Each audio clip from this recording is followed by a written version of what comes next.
Hermanos, si hacemos una pequeña introducción de lo que vamos a ver, todo esto conecta directamente con el evangelio que hemos estado viendo de Marcos, con el versículo 15-16, cuando dice: id por todo el mundo y predicar el evangelio.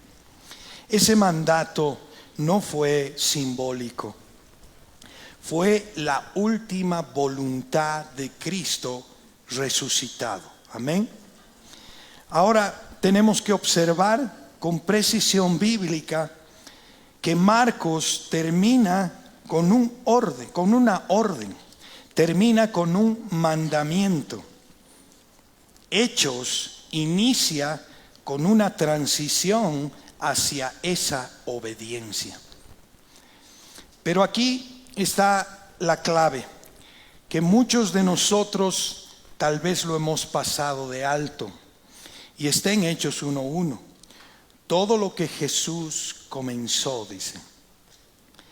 Comenzó, en griego es ergata, implica que la obra sigue en curso. Amén. Eso implica. No es historia pasada, es obra continua. Y aquí hay una verdad contundente: Jesús no terminó su ministerio en la cruz ni en la resurrección, lo extendió a su iglesia. Amén. Ahora, si vemos el contexto histórico y teológico, el autor de Hechos es Lucas, médico. En Colosenses 4:14 dice: os saluda Lucas, el médico amado, y Demas. Historiador meticuloso, compañero de Pablo.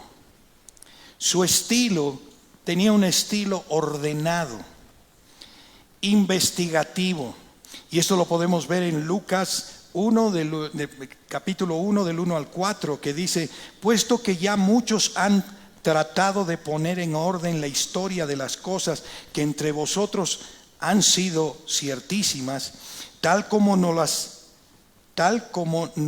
lo enseñaron los que desde el principio lo vieron con sus ojos y fueron ministros de la palabra, me ha parecido también a mí, después de haber investigado con diligencia todas las cosas desde su origen, escribírtelas por orden, oh excelentísimo Teófilo, para que conozcan bien la verdad de las cosas en las cuales has sido instruido. Lucas era preciso en los detalles históricos. Ahora, hay dos posiciones que los teólogos tienen de Teófilo. Y la primera posición es que era una persona real, ¿sí? Y que considero que es lo más probable, porque lo llama en Lucas 1:3, que acabamos de leer, llamando excelentísimo, título usado para autoridades romanas, probablemente un funcionario romano convertido o en proceso de discipulado, hermanos, ¿no? Y que financió la obra de Lucas.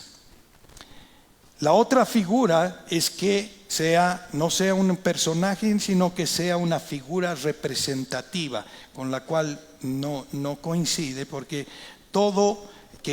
quiere decir todo aquel que ama a Dios, también Teófilo, ese es su significado. Pero el lenguaje formal que está utilizando acá sugiere una persona real. Y esto tiene una implicancia en el evangelio que estaba penetrando incluso a estructuras de poder. Y el contexto general en el cual estábamos hablando es de un imperio romano dominante. Había idolatría, había paganismo, había corrupción moral, y la iglesia estaba en medio de esto. La iglesia estaba sin poder político, sin templos y sin recursos, pero con algo decisivo: el Espíritu Santo prometido. Ahora, la idea de lo que vamos a ver es que la misión de Cristo avanza únicamente bajo su autoridad, en su tiempo y mediante su poder. Amén. Vamos al desarrollo y vamos a ir a la primera parte, que voy a leer una obra que Cristo continúa, que voy a leer los versos del 1 al 3 nuevamente, que dice: en el primer tratado, oh Teófilo, hablé acerca de todas las cosas que Jesús comenzó a hacer y a enseñar, hasta el día en que fue recibido arriba, después de haber dado mandamientos por el Espíritu Santo a los apóstoles que había escogido, a quienes también, después de haber padecido, se presentó vivo con muchas pruebas indubitables, apareciéndoles durante 40 días y hablándoles acerca del reino de Dios. Y aquí vamos a ir, el texto habla por sí solo, ¿sí? Aquí dice el primer tratado. Lucas conecta o está conectando directamente con su primer libro. ¿Cuál es? El Evangelio de Lucas. Amén. Ahora, esto no es un relato aislado, para nada. Es una continuidad intencional. Y la implicancia es que la vida de Cristo en los evangelios no es el final, es el inicio. Ahora, después dice todas las cosas que Jesús comenzó. Aquí está el golpe teológico del texto. Comenzó, como les he dicho hace rato, quiere decir, indica inicio, no conclusión. Jesús no dejó la obra, la extendió. Esto es importante entender como iglesia. No es lo que Jesús hizo, pasado. Es lo que Jesús sigue haciendo. Y lo hermoso de esto, y esto debería animarnos a todos, es preguntarnos cómo lo hace. A través de su iglesia. A través de su iglesia. El orden, y aquí dice, en el mismo texto dice, todas las cosas que Jesús comenzó a hacer y a enseñar. El orden es intencional, hacer y enseñar. Esto destruye un cristianismo teórico. Cristo no enseñó amor, Él amó.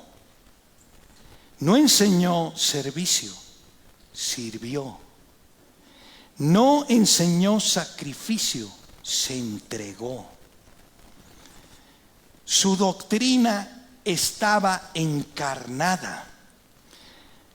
Y el principio acá es que la verdad que no se vive, hermanos, no se hace verdad en nosotros. Si no vivimos lo que dice, lo que es, no puede haber verdad en nosotros. Y después dice todas las cosas que Jesús comenzó a hacer y enseñar hasta el día en que fue recibido arriba, dice. La ascensión, coronación, eso es lo que ocurrió ahí. No es algo simple, hermanos, porque si yo leo este texto y digo, sí, ha subido al cielo y ya, no, es algo profundo. Es una entronización gloriosa.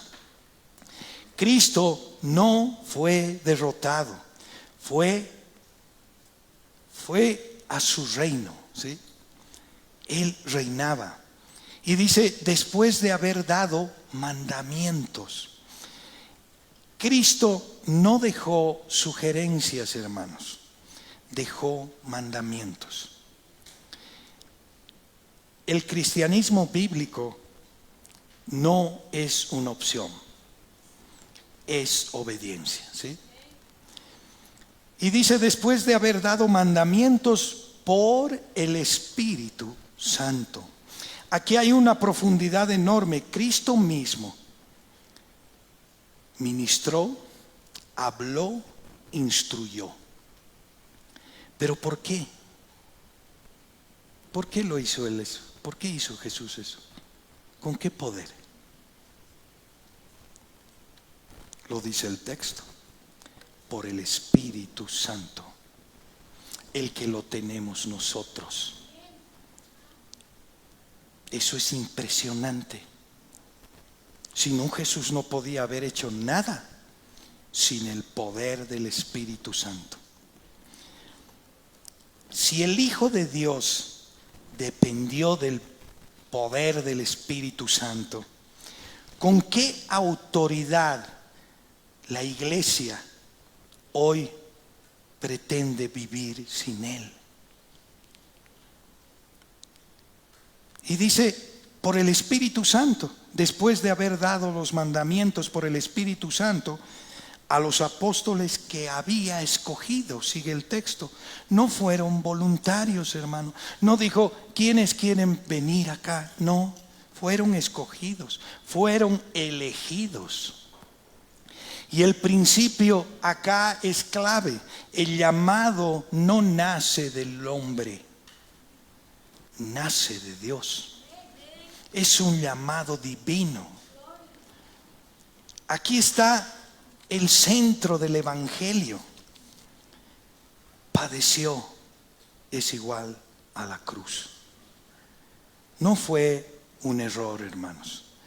No fue una tragedia. No fue accidente. Fue propósito eterno. Sin cruz no hay perdón. Sin cruz no hay evangelio.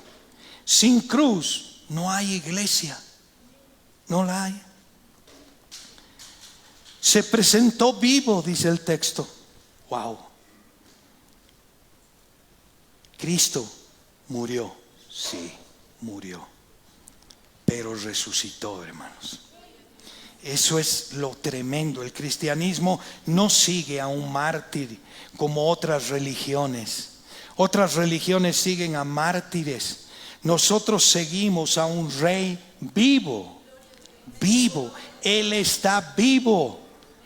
Él habita en cada uno de nuestros corazones. Amén. Gloria a Dios. Y aquí, hermanos, esto es importantísimo porque dice con pruebas indubitables. La palabra clave acá son indubitables, que en griego es tekmerion, que quiere decir evidencia, irrefutable, demostración concluyente. No opiniones, hermanos, no sensaciones, no experiencias subjetivas, evidencia. Nosotros no creemos en un Dios muerto. Él está vivo. Y nuestra fe no es ciega. No la es. Él vive. Tenemos muchas pruebas. Y no creemos por las pruebas, sino por lo que Él es. Pero nadie puede decir que Él está muerto. Ninguna religión.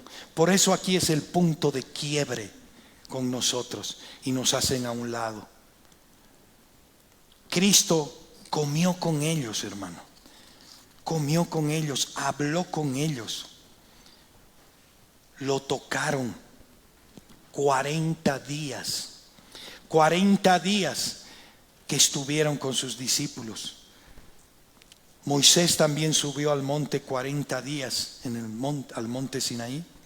Elías 40 días en el desierto.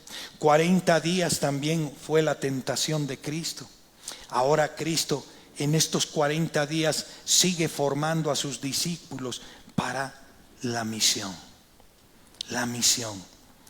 Decía 40 días hablándoles del reino de Dios. No política. No prosperidad, no éxito humano. El tema central era el reino de Dios. Y ustedes me preguntarán, ¿qué es el reino de Dios? ¿Qué es el reino de Dios? Y ¿saben qué, hermanos? No es un territorio. No es un territorio físico.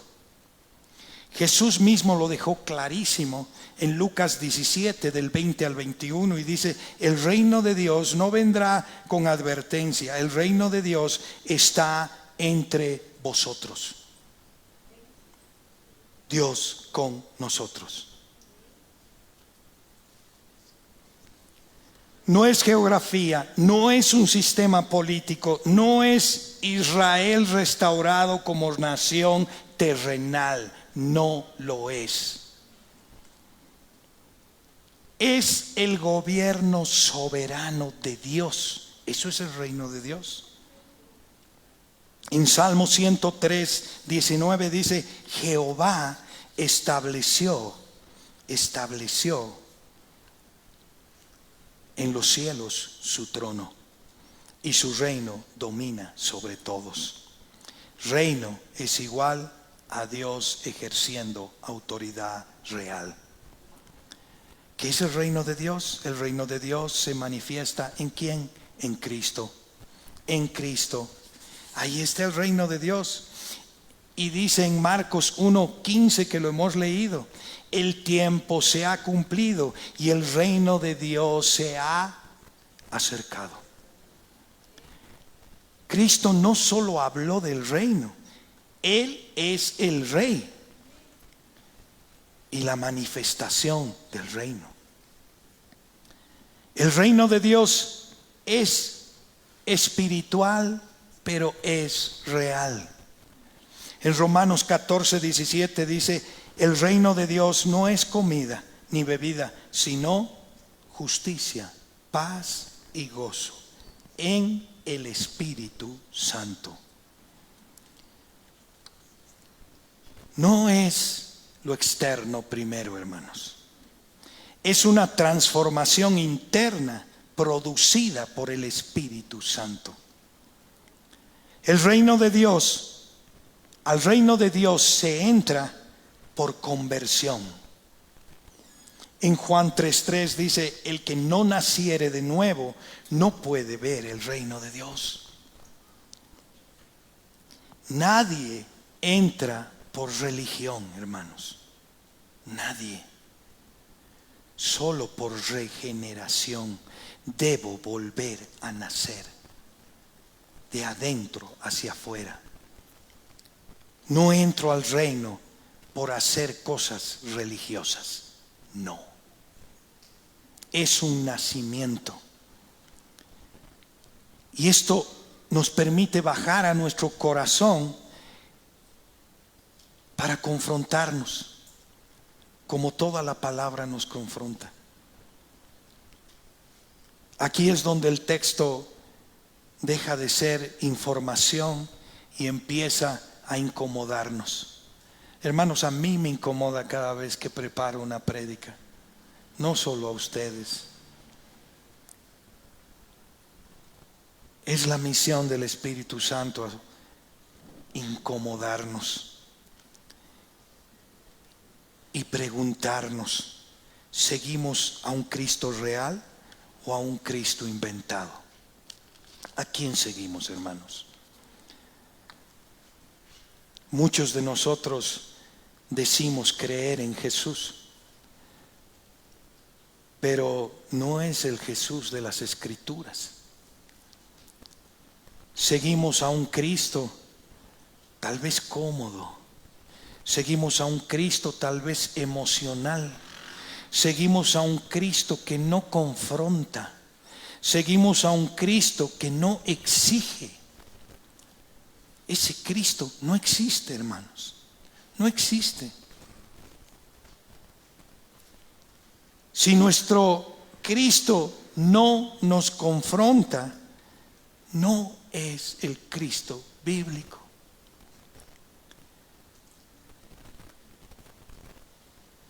Si nuestra fe está basada, tenemos que preguntarnos: ¿en qué está basada nuestra fe? ¿En verdad o en emoción? Porque habemos muchos que vivimos así. Me incluyo. Siento a Jesús. Me gusta ir a alabarlo. Me hace bien. Pero cuando vienen las pruebas, caen. ¿Por qué? Porque no están parados sobre una verdad. No están parados sobre una doctrina. No están parados en convicción. Una fe sin fundamentos siempre se va a derrumbar, hermanos, cuando llegue la prueba. No lo digo yo, lo dice la palabra. Hay muchos pasajes de la Biblia que lo exponen así. ¿Somos oyentes o somos discípulos? Cristo hizo, dice acá este texto, luego enseñó. Pero hoy, ¿qué hacemos, hermanos? Escuchamos mucho y pocos obedecemos. Acumulamos mensajes, pero no vivimos transformación. Saber no es seguir. No lo es. ¿Cristo está vivo en nuestro día a día, hermanos? ¿O solo está en nuestra mente? Esa es otra pregunta. Todo esto me lleva a confrontarme a mí. Si yo no me hago estas preguntas, entonces he leído por leer el texto. El texto dice, se presentó vivo. ¿Qué significa vivo? No es una idea, hermanos. No es historia. Es una persona viva.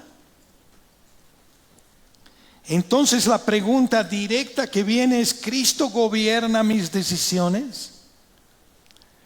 ¿Cristo está modelando mi carácter? ¿Cristo cambió mi manera de vivir? Yo no veo a Pablo cuando se encontró con Cristo, que haya tomado mucho tiempo para hacer un giro, pero de 180 grados. Le afectó todo, sus decisiones, su carácter, cambió su manera de vivir. Él perseguía a cristianos, cambió.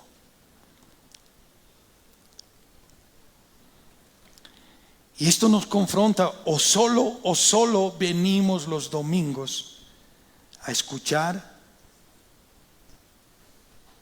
y no hay cambio alguno en nosotros. Esto es una confrontación a nuestro día a día.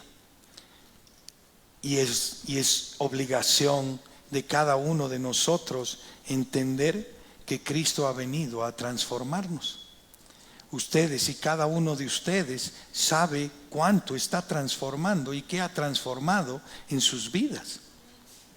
Pero es lo que está confrontando el texto. Cristo no es una historia que se recuerda, es vida que nos va a confrontar día a día. En todo lo que hacemos, hermano, en todo lo que hablamos, en todo lo que miramos, no podemos seguir eligiendo lo mismo. No. Y esto nos lleva a la segunda parte, donde dice una promesa que debe esperarse. En los versos 4 y 5 dice, y estando juntos les mandó que no se fueran a Jerusalén, sino que esperasen la promesa del Padre, la cual les dijo, oísteis de mí, porque Juan ciertamente bautizó con agua, mas vosotros seréis bautizados por el Espíritu Santo dentro de no muchos días. Les mandó que no se fuesen de Jerusalén, sino que esperasen la promesa del Padre. El texto les mandó otro mandato, ¿no? No les sugirió, no les dijo, si les parece que háganlo, no, les mandó.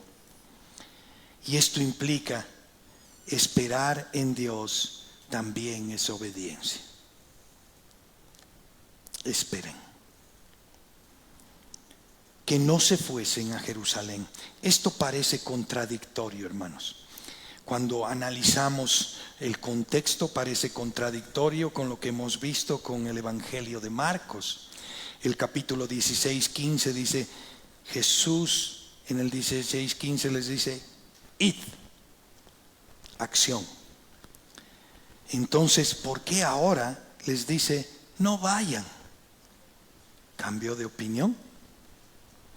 Y la respuesta, hermanos, a esto es porque ir sin el poder correcto produce resultados incorrectos. Y eso es clave. Y les dice, si no, esperen, esperen. Aquí golpea nuestra naturaleza. Nadie quiere esperar, hermanos. Por lo menos en este mundo, en esta época, nadie quiere esperar. Queremos resultados rápidos, respuestas inmediatas, avances visibles, ¿o no? Yo quisiera ver a mis hijos rendidos a los pies de Cristo y ya. Ese es mi querer. Y a veces no espero. Quiero ayudar a Dios y meto la pata. Porque no estoy con su poder. Porque Él tiene un tiempo. Y yo debo esperar el tiempo. La promesa del Padre, dice, no es cualquier promesa. Está conectada además esta promesa con los profetas, con el Antiguo Testamento. Son los que testificaron de Cristo. En Joel 2:8 dice, derramaré mi espíritu. En Ezequiel 36:27 dice, pondré mi espíritu dentro de vosotros. Amén. Eso lo dijeron sus profetas atrás. Esto es impresionante. Dios no improvisa, Dios cumple, hermanos. Oísteis de mí, dice. Jesús ya les había enseñado esto antes. En el Evangelio de Juan, cuando leemos los capítulos 14 al 16, el Espíritu Santo, ¿qué hace? Nos guía, nos enseña, nos convence, nos fortalece. Esa es la misión del Espíritu Santo. Jesús bautizó, Juan bautizó en agua, dice. Es una referencia a Juan el Bautista. Su bautizo es externo, simbólico. Vosotros seréis bautizados en el Espíritu Santo. Aquí está la diferencia radical. Agua, señal externa. Espíritu, transformación interna. Primero tiene que haber una transformación interna para luego la transformación externa. Bautizados, sumergidos completamente, rendidos, muertos a ellos mismos. Eso es lo que representa.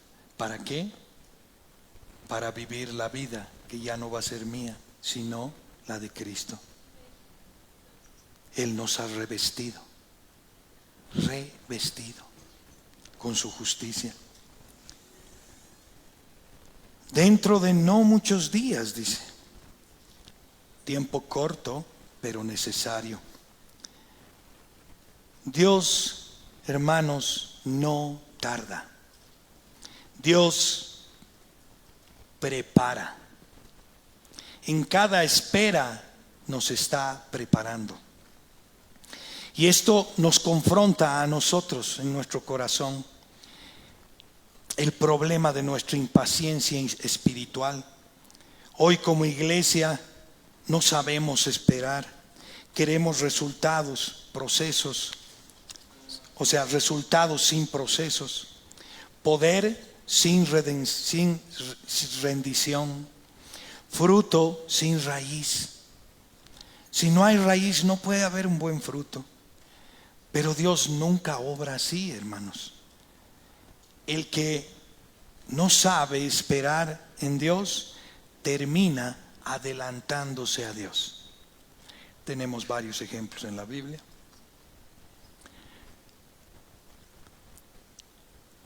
Y hermanos, la actividad sin poder, hay que ser honestos.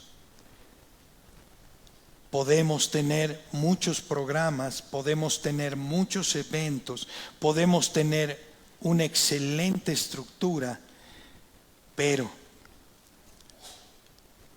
muchas veces todo esto es sin transformación, sin convicción de pecado, sin vidas cambiadas.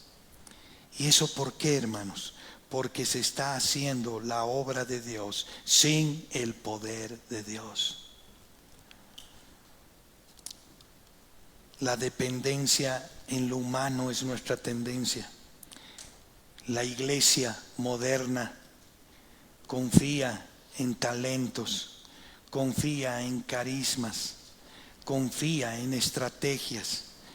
Pero acá el texto es claro: sin el Espíritu no hay obra real. Esto es una verdad. Queremos muchas veces resultados, pero no la presencia de Dios. Muchos queremos milagros, respuestas, bendiciones, pero no buscamos intimidad con Dios. No buscamos dependencia con Dios. No buscamos rendición.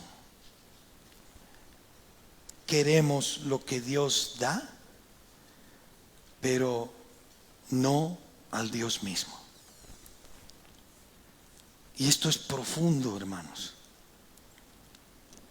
Tenemos que aprender a esperar. Esperar, hermanos, no es pasividad. No lo es. Es esperar en oración, es esperar en dependencia, es esperar alineado verticalmente. Nosotros queremos alinearnos horizontalmente. Eso es imposible si no estamos alineados verticalmente. Y aquí la pregunta es directa a cada uno de nosotros: ¿cuándo fue la última vez que esperamos en Dios sin apurarlo? Ya pues, Señor, entonces voy a hacer esto, entonces voy a hacer aquello.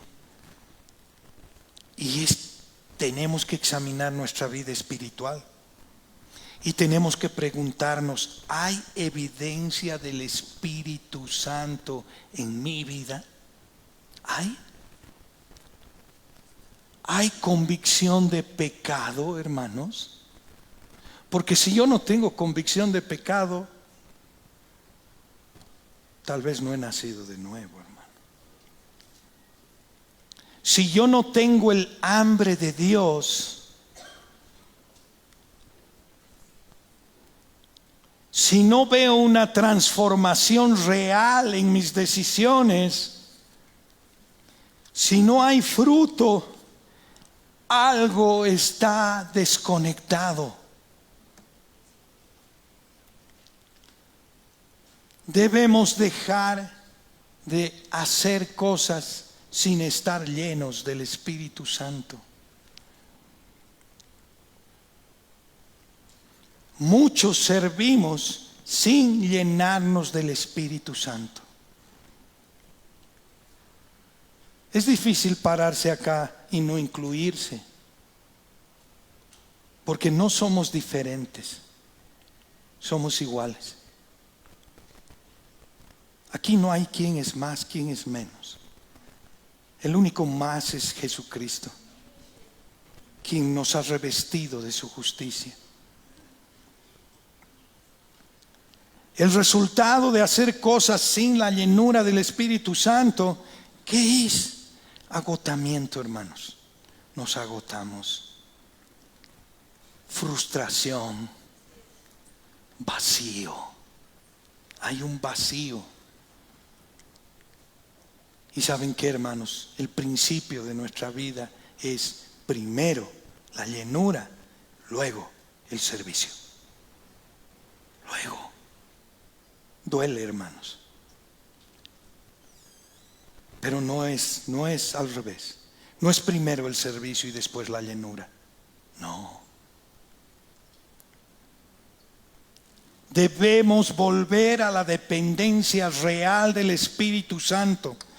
No más autosuficiencia espiritual, no más cristianos mecánicos. Tenemos que volver a la oración, tenemos que volver a buscar su palabra cada día, tenemos que rendirnos, tenemos que reconocer nuestro pecado, tenemos que decir que no somos mejores que nadie, somos peores. Como Pablo decía, yo soy el más pecador de todos. No decía qué bueno soy. No. Pero hoy creemos que somos buenos porque venimos a la congregación, porque ya no hablamos malas palabras, porque hemos dejado de hacer algo que ya no lo hacemos. Nuestras buenas obras es un trapo de inmundicia para el Señor. No hay vuelta. El único que nos lava es Cristo. El único que nos limpia ha sido Él. Si no fuera por Él, ¿dónde estaríamos, hermanos? No es que Dios no está obrando, hermanos.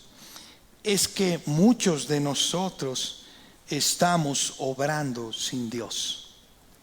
Eso está pasando en nuestro día a día. Y ahí vamos a la tercera parte donde dice una prioridad que debe entenderse, que vamos de los versos del 6 al 8. Entonces los que se habían reunido le preguntaron diciendo: Señor, ¿restaurarás el reino de Israel en este tiempo? Y les dijo: no os toca a vosotros saber los tiempos o los sazones que el Padre puso en una sola potestad, pero recibiréis poder cuando haya venido sobre vosotros el Espíritu Santo, y seréis testigos en Jerusalén, en toda Judea, en Samaria y hasta el final de la tierra. La exégesis profunda habla directamente acá.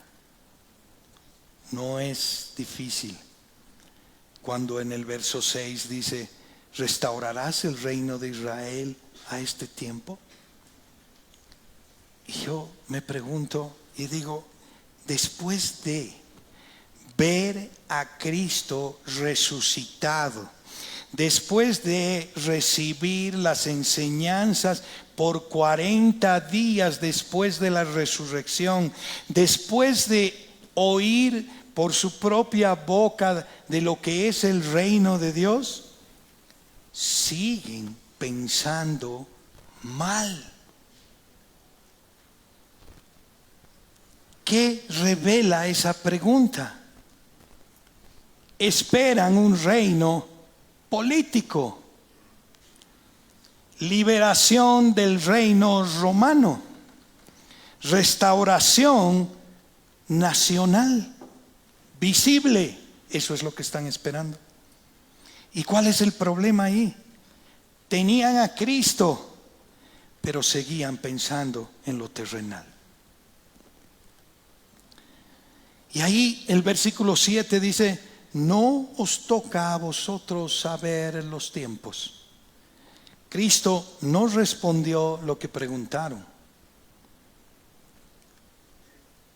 redirigió. Y aquí hay un principio: Dios no satisface nuestra curiosidad, establece responsabilidades. No quiere curiosos, no os toca, dice. Límite claro. No les toca saber eso. Y esta es una verdad incómoda para nosotros. Hay cosas que Dios no va a explicar porque no quiere hacerlo. Porque no necesitamos saberlas para obedecer, hermanos. No. Tiempos o sazones, dice. Está hablando de la cronología divina. La cronología divina, Dios controla el cuándo, el cómo y el dónde. Eso es de Dios. Eso es de Él. Pero, dice, pero recibiréis poder.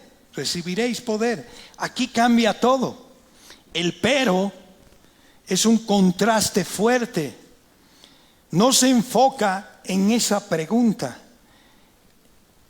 Se enfoca y les está diciendo, ¿saben qué? Esa no es la pregunta en la cual deberías enfocarte. Enfócate en esto. Recibiréis poder. ¿Y saben qué es ese poder? Dunamis. Dinamita. No me avergüenzo del Evangelio porque es poder de Dios para todo aquel que cree, primeramente para el judío y luego para el griego. Poder, dinamita. Eso es más importante, les está diciendo. Eso es real. No es emoción, no es motivación, no es entusiasmo, es poder real, sobrenatural. Cuando haya venido sobre vosotros el Espíritu Santo, dice, ¿no? Pero recibiréis poder cuando haya venido el Espíritu Santo sobre vosotros, venido. Fuente, ahí está la fuente. ¿De qué? De poder. El Espíritu, no el hombre, hermanos, el Espíritu. Y me seréis testigos. ¿Saben qué palabra testigos es en griego? Martis. ¿Qué quiere decir? Mártir. No es leve palabra. No es que yo voy a testigar, yo soy cristiano. No. Mártir implica ser testigos. No es cómodo, hermanos. Es costoso ser testigo. Un testigo no opina, no inventa, no adapta. Declara lo que ha visto. Y miren, acá está la expansión geográfica que les da. Jerusalén, lo cercano. Judea, lo cultural. Samaria, lo rechazado. El mundo, lo imposible. Esto no es geografía solamente, hermanos. Es confrontación a nuestro corazón. Confrontación directa. ¿Qué estaba pasando y qué es? Una iglesia distraída. Los discípulos preguntaban por política, tiempos, restauración visible. Y hoy no pasa lo mismo, hermanos. La iglesia está enfocada en debates, opiniones, temas secundarios, pero descuida lo principal.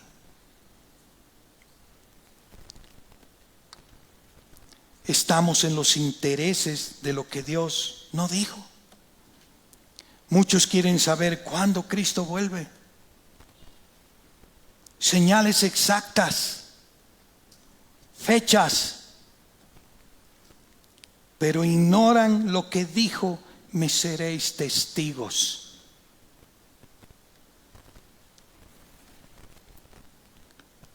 Cristianos sin testimonio. Y en esto hay que ser claros. Muchos podemos asistir, podemos escuchar, podemos participar, pero no testificamos. No testificamos. Un creyente sin testimonio es una contradicción bíblica, hermanos. El evangelio que dice acá no es selectivo. Aquí dice Jerusalén, fácil; Judea, aceptable; Samaria es incómodo, pero el mundo es imposible. Y la pregunta es incómoda: ¿a quién estamos evitando? El mandato es claro: ir y hacer discípulos. ¿O estamos seleccionando en nuestras vidas? No, este me cae mal, este no se merece, no, este es diferente a mí. Hay una contradicción tremenda con el mandato del Señor. El evangelio cruza barreras, hermanos. Si no cruza las barreras, no es el evangelio de Cristo, no lo es. Y tenemos que dejar, hermanos, de preguntar y empezar a obedecer. Menos por qué, cuándo, Señor. Quiero entender, quiero que me muestres, quiero ver las señales, cómo va, qué es Trump, si es el anticristo, qué es, Señor. Mas aquí estoy, heme aquí, yo voy. Más necesitamos un poder real, que es el Espíritu Santo. No basta el conocimiento, hermanos. No basta. Yo puedo estudiar toda la palabra y ser un teólogo, pero sin el Espíritu Santo no sirve. No basta solo intención. Necesitamos un poder espiritual. Y la pregunta que viene a nosotros es: ¿nuestra vida refleja ese poder? ¿Refleja? Somos testigos, nos guste o no, hermanos. No es opinión, no es un don, no es un llamado especial, es una identidad.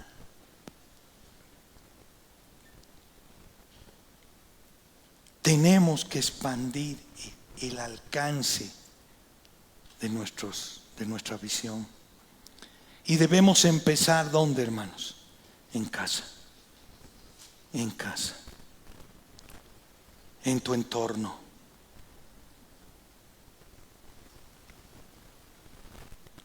Pero no podemos quedarnos ahí. Dios siempre nos va a empujar más allá.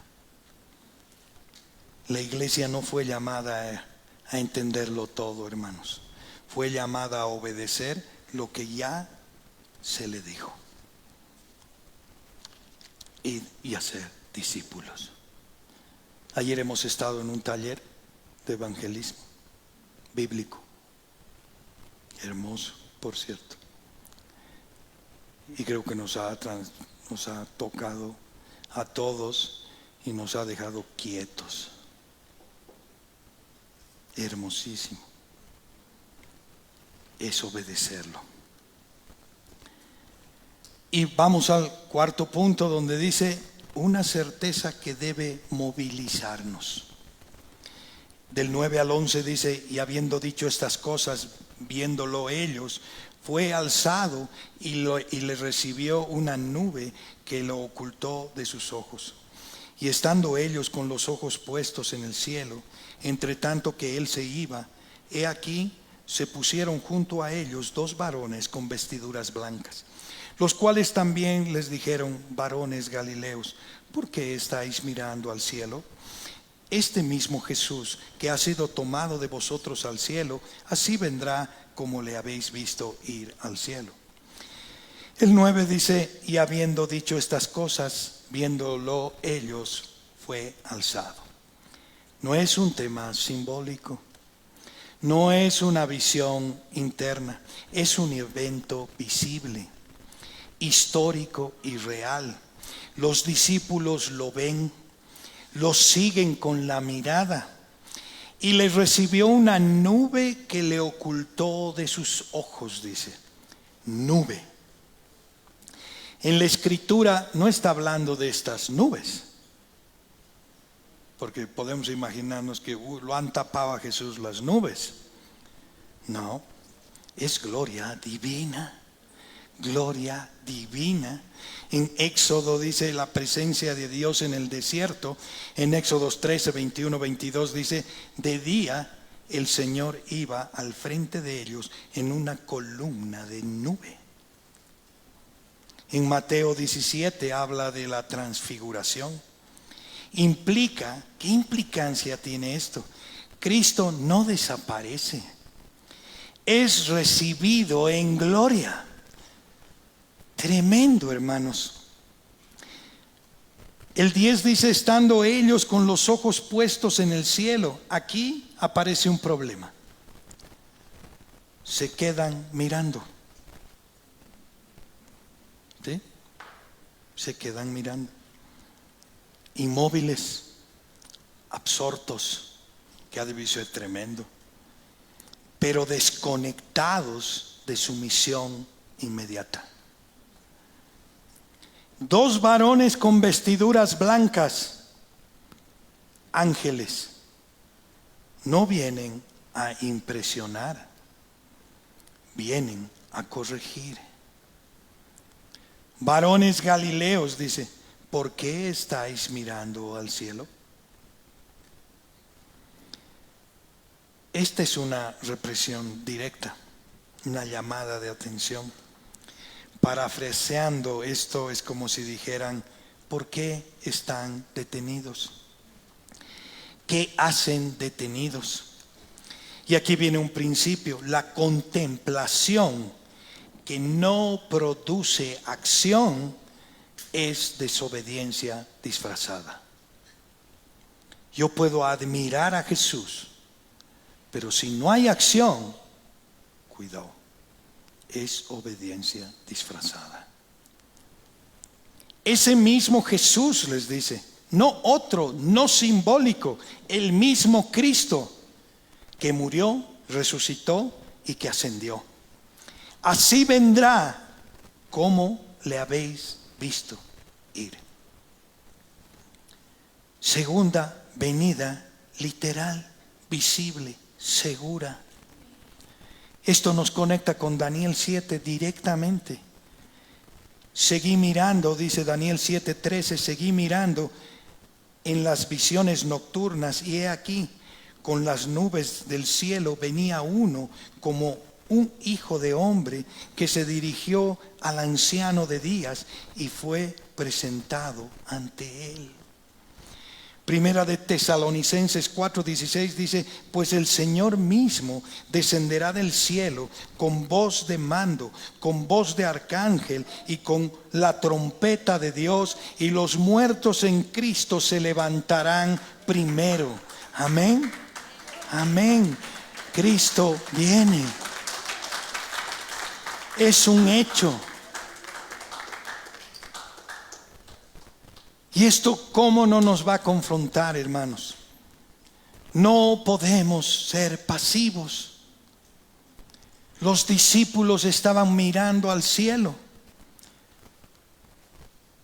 como hoy muchos de nosotros. Les decía antes, escuchamos de Él mensajes, consumimos mucho contenido, asistimos a reuniones, muchos de nosotros, pero sin acción. Eso confronta a cada uno de nosotros. Quedarme mirando, hermanos, es más cómodo que obedecer, indudablemente. Y una espiritualidad sin misión es complicada. Hay gente que ama su presencia, la adoración, la experiencia con el Señor, pero evita evangelizar. no evangeliza.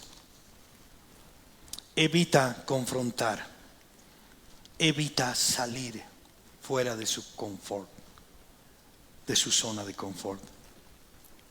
Que queremos el cielo, pero evitamos la tarea que nos puso en la tierra.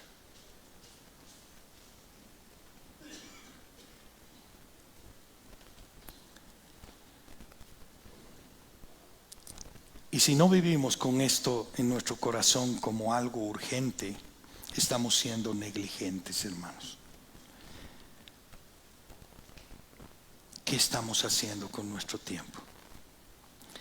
En Efesios 5, 15, 16 dice, por tanto, cuidado con su manera de vivir.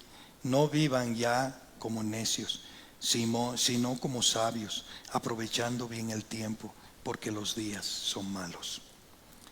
Cristo vuelve. Eso debería cambiar prioridades, debería cambiar decisiones, debería cambiar el enfoque. No estamos esperando a alguien sin propósito. Estamos en la misión.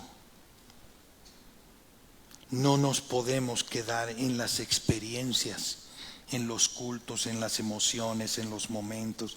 Tenemos que vivir la misión constante. Y eso es ir a ser discípulos. Predica. Primero en casa, a tu entorno, y luego sal. Si recapitulamos lo que hemos visto ya para concluir, Cristo sigue obrando el día de hoy. Necesitamos a su Espíritu para obrar. Nuestra misión es testificar. Él vuelve. Es un hecho. No fuiste salvado para mirar al cielo, hermanos. No hemos sido salvados para mirar al cielo. Fuimos enviados para impactar la tierra. Amén. Pueden ponerse de pie, hermanos.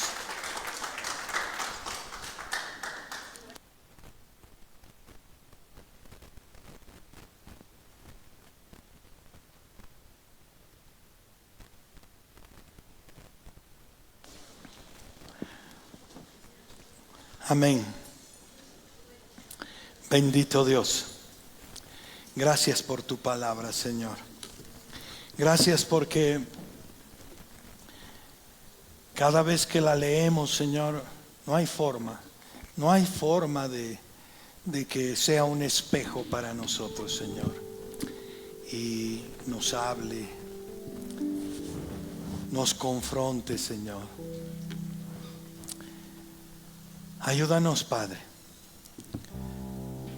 a caminar en tu espíritu, Señor. Fuera de ti no queremos estar, Señor. Queremos caminar contigo, Señor. Ayúdanos, Señor. El libro de Hechos es un hermoso libro, Señor, que podemos ver la obra de la iglesia, Señor.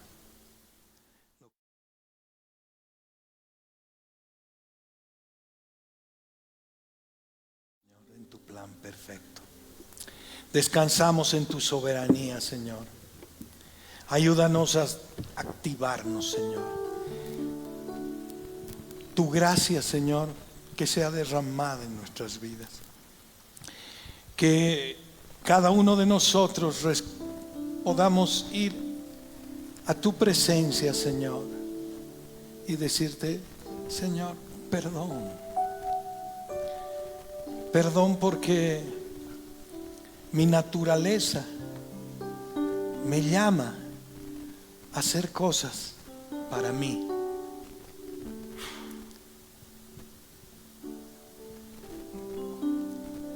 Y muchas veces no escucho tu voz, Señor. Ayúdanos, Padre, a mirarte, a contemplarte y a accionarnos, Señor. Amarte tanto, Señor, que sea un reflejo en nuestras vidas. Que se haga vida, Señor. Que seamos testigos por donde vayamos, Señor. Que seamos distintos, Señor, en cómo hablamos, en cómo saludamos, en cómo abrazamos, en cómo respondemos a las personas. Tú eres nuestro Señor, Señor. Tú has venido a rescatarnos, Señor. Gracias. Gracias porque has dado la vida sin que la merezcamos, Señor. Hoy humillado, Señor, ante tu presencia, nos rendimos, Señor. Nada es para condenación, dice en tu palabra, porque tú ya nos has justificado, Señor. Pero ayúdanos a revisar nuestro corazón, nuestro accionar, nuestra transformación. Ayúdanos a entender que vivimos tiempos finales, que vivimos con urgencia. No seamos negligentes, Señor. No permitas eso, Señor. ¿Cuántas personas se van sin conocerte, Señor? ¿Cuántas personas han pasado por nuestros lados y no hemos hablado de ti, Señor? No los hemos llevado a tus pies para que te puedan ver, Señor.